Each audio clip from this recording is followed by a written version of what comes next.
Hello all. Zimbabwe versus Sri Lanka match வந்து நான் பார்த்தேன்.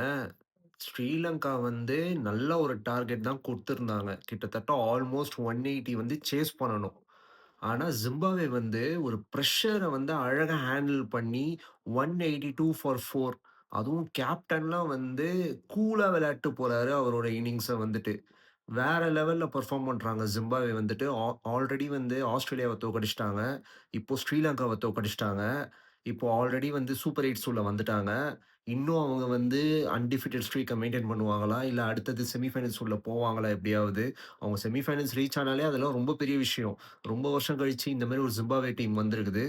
ஸோ இந்தியா வெர்சஸ் ஜிம்பாப்வே வருதான்னு பார்ப்போம். மேபி செமி ஃபைனல்ஸ்ல, ஃபைனல்ஸ்ல, சூப்பர் 8ஸ்ல எல்லாத்துலயுமே வந்து அவங்களோட பெர்ஃபார்மன்ஸ் வந்து இதுக்கப்புறம் நல்லா இருக்கணும். சரி, உங்களுக்கும் வந்து கிரிக்கெட்லாம் பிடிக்கும் அப்டின்னா, மறக்காம இந்த வீடியோவ லைக் பண்ணிக்கோங்க. மறக்காம இந்த சேனல சப்ஸ்கிரைப் பண்ணிக்கோங்க. அடுத்த வீடியோல பார்ப்போம். பாய் பாய்.